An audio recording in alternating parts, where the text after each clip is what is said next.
तो चलिए नेक्स्ट शुरू करते हैं। आज अनुसंधान के बारे में हम पढ़ रहे थे, पिछले 2 पेज हमने पढ़ लिए हैं।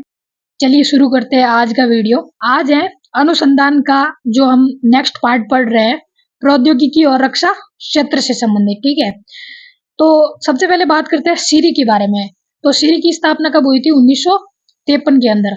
और सीरी को इंग्लिश में बोलते हैं central electronic engineering research institute. ठीक है, और ये सीरी कहाँ है? पिलानी झुंझुनू के अंदर।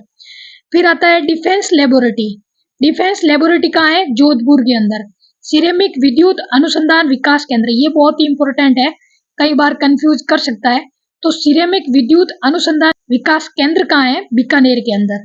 2007 में इसकी स्थापना हुई थी। भारतीय हथकरघा प्रौद्योगिकी संस्थान, हथकरघा आते ही हमको जोधपुर के साइड में भरना है ऑप्शन। ठीक है, क्योंकि ये हथकरघा जोधपुर में ही फेमस है। ठीक है, और राज्य सुदूर संवेदन अनुप्रयोग केंद्र, तो सुदूर संवेदन कहाँ है? जोधपुर के अंदर। ठीक है, फिर आता है शिक्षा और समाज से संबंधित अनुसंधान, जिसके अंदर अरबी फारसी शोध संस्थान कहाँ है? टोंक के अंदर। 1978 में इसकी स्थापना हुई थी।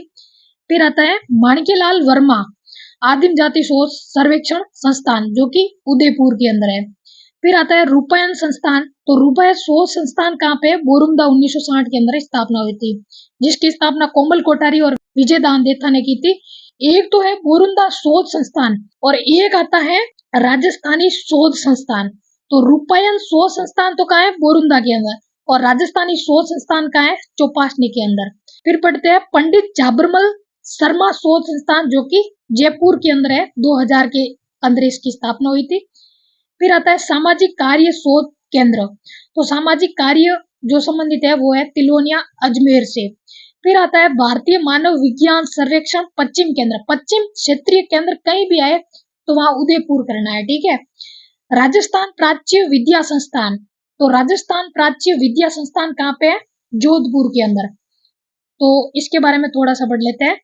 राजस्थान प्राच्य विद्या संस्थान, जो कि 1954 में जयपुर में स्थापित किया गया था, जिसे 1958 में सोहापुर स्थानांतरित किया गया।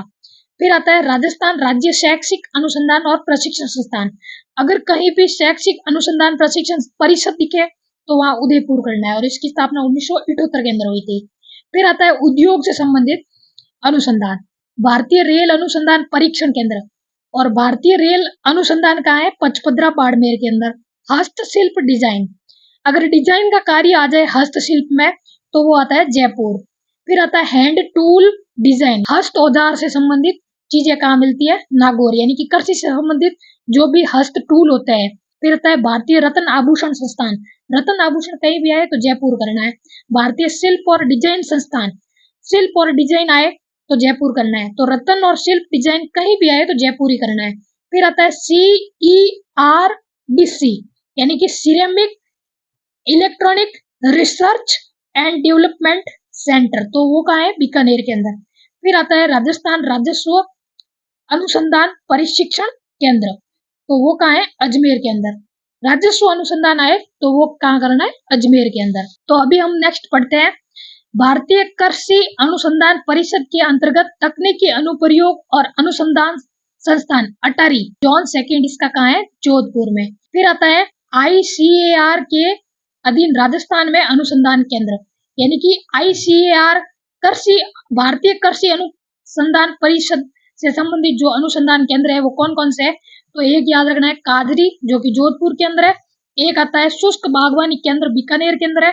एक आता है भेड़ ऊन अनुसंधान केंद्र अविकानगर टोंक के अंदर है। एक आता है राई और सरसों अनुसंधान निदेशालय सेवर भरतपुर के अंदर है। एक आता है राष्ट्रीय ऊंट अनुसंधान केंद्र जोहड़बीड़ बीकानेर के अंदर है। एक बीजी मसाला तबीजी अजमेर के अंदर। तो ये ICAR के अधीन क्या है? अनुसंधान केंद्र है। ये 6-7 याद करने हैं, बाकी वाले तो याद हो तो कोई बात नहीं। तो मोती बाजरा जोधपुर में, राई सरसों भरतपुर में, और शुष्क क्षेत्रफलों पर बीकानेर में। तो ये चीजें जो है ICAR के अधीन अनुसंधान केंद्र है। फिर आता है मर्दा ऑर्थोपोडा कीटों पर अखिल भारतीय नेटवर्क परियोजना कहाँ है? दुर्गापुरा जयपुर। ठीक है, फिर आता है कशेरुकी कीट प्रबंधन अखिल भारतीय नेटवर्क परियोजना जोधपुर के अंदर। तो ये चीजें थी, आज हमने अनुसंधान के संबंधित पूरी पढ़ ली है। कल हो सकेगा तो हम काजरी के बारे में पूरा डिटेल से याद करेंगे कि पहले इसकी स्थापना कहाँ थी और फिर बाद में इसकी स्थापना कहाँ की गई। तो ये था आज का हमारा पूरा अनुसंधान से संबंधित टॉपिक हमने कंप्लीट कर लिया है। और इसके बाद में अगर आप डिटेल पढ़ना चाहते हैं तो मुझे कमेंट्स में जरूर बताना, मैं इसके आगे डिटेल्स भी लेके आऊंगी। हालांकि परीक्षा के अंदर सवाल सिर्फ यही पूछा जाएगा कि काजरी की स्थापना कब हुई थी और कहाँ हुई थी, लेकिन अगर आप इसके बारे में डिटेल और पढ़ना चाहते हैं तो कोई दिक्कत नहीं, मैं आपको ये भी पढ़ाने के लिए तैयार हूँ। और ये था हमारा आज अनुसंधान का टॉपिक जो है कंप्लीट हो चुका है। कल यहाँ हम नेक्स्ट लेके आ जाएंगे पशु अनुसंधान स्टेशन, और इसके बाद में जो है कृषि अनुसंधान स्टेशन आ जाएंगे, और फिर इसके बाद में हम कृषि विज्ञान केंद्र पढ़ लेंगे। तो चलो दोस्तों, वीडियो को एंड करते हैं और मिलते हैं दूसरे वीडियो में। तब तक के लिए जय हिंद, जय भारत और बाय, टेक केयर।